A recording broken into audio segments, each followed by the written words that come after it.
This is Scott Spears, and on March 12, 2013, while performing in FDR on stage at the Marquette Pavilion in Gary, Indiana, Emmy Award-winning actor Ed Asner was taken ill and moved to a hospital and diagnosed with exhaustion.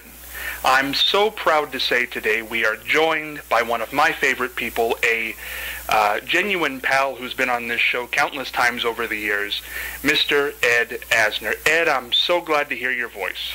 Thank you, Scott. Thank you very much. Ed, as I've told the people, I was planning on coming to Indiana that night. Oddly enough, something came up on my end. I didn't make it, and the next day in the papers I read that you'd been taken to the hospital, and what happened? Well, you didn't show up. There you go. Caused me to be receptive to E. coli, then entered my beautiful body, and then led to instant exhaustion on stage. So you're not showing up laid the groundwork for all of that agony. I'll have to do penance tonight. Well, I don't think there's anything you can do for me that would ever make up for it. We will get together one of these days, Ed. You and I. All right. In person. Ed, how are you today? I'm fine. Except for today, since last Friday, I came down with the shingles. I'm sure that still is a trace of that earlier exhaustion.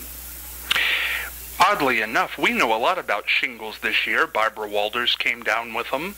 Oh, really? Yeah, earlier this year she came down, was off The View for quite a while. Are things progressing well with your case? Yeah, mine is not severe. I hope to certainly shrug it off by another week. There has been talk, I know there was a lot of talk when Barbara Walters had it, that if you don't have chicken pox as a kid, you can get shingles as an adult. Did you have chicken pox? Yeah. No, so you did. No. I don't know. That's a cockamamie story she's putting out. If you had chicken pox as a kid, the virus lies within you and then can emerge as when you're an adult as shingles. Oh, so that's the truth of it all. Yeah. Oh, okay. Well, I'm glad we got the skivvy on that. So you think it'll be about another week? Good thing she's getting off the air. She's spreading falsehoods. Now, why do you think she would do that, Ed? Well, she's an agitator. Do you like Barbara? She's all right. Yeah, not too bad. You know, Ed, I was watching some videos of March 12th, and you had went earlier in the day and very nicely given your time with some acting students. Were you feeling rough then? I was, well, first of all, I've been traveling an awful lot. And traveling just knocks the poop out of me. So I suppose I was not in my best form. When you got to the theater that night, what happened? You're a gruesome fellow, aren't you? I hope not too gruesome, just the facts. Well, just the facts, huh? Yeah. What happened? Well, I became subject to a siege of chills after that morning session that you talked about. I was in a motel. I became subject to a siege of chills. I thought I was going to fly apart. Well, I sat him down, and through various delays, I arrived at the theater late. This is the first time I would have to make an entrance on stage after first mounting some stairs. That threw me, disoriented me. I made the entrance, and it was downhill from there. could not string. I allowed myself to become totally inwardly distracted. I could not connect my lines.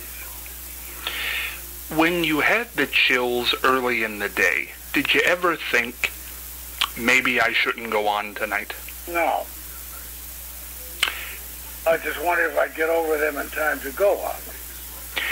When you hit the stage, did you think, maybe this wasn't the best idea? Well, I always feel that.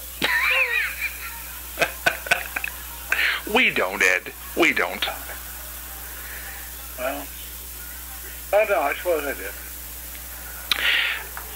Do you think it was just traveling and a lot of Absolutely. Activity? Absolutely. After you got back to L.A. and the diagnosis was made, what did you do? Did you take some time off and relax?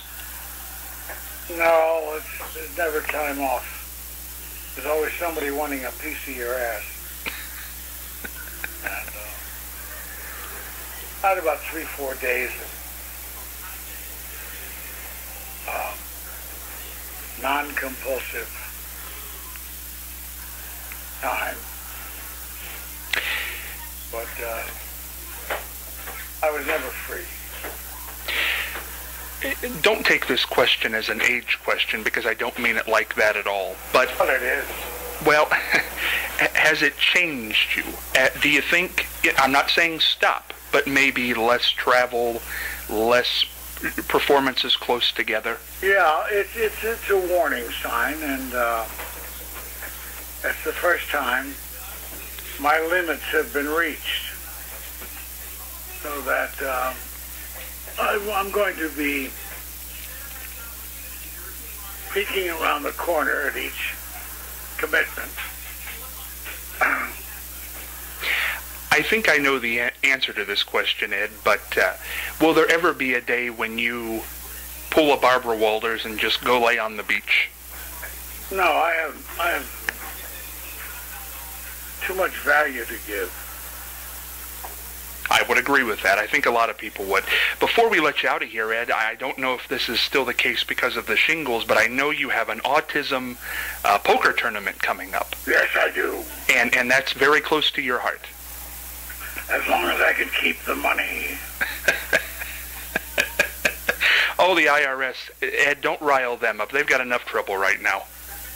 Poor babies. Poor babies. Will the poker tournament go on shingles or not? Oh, yeah.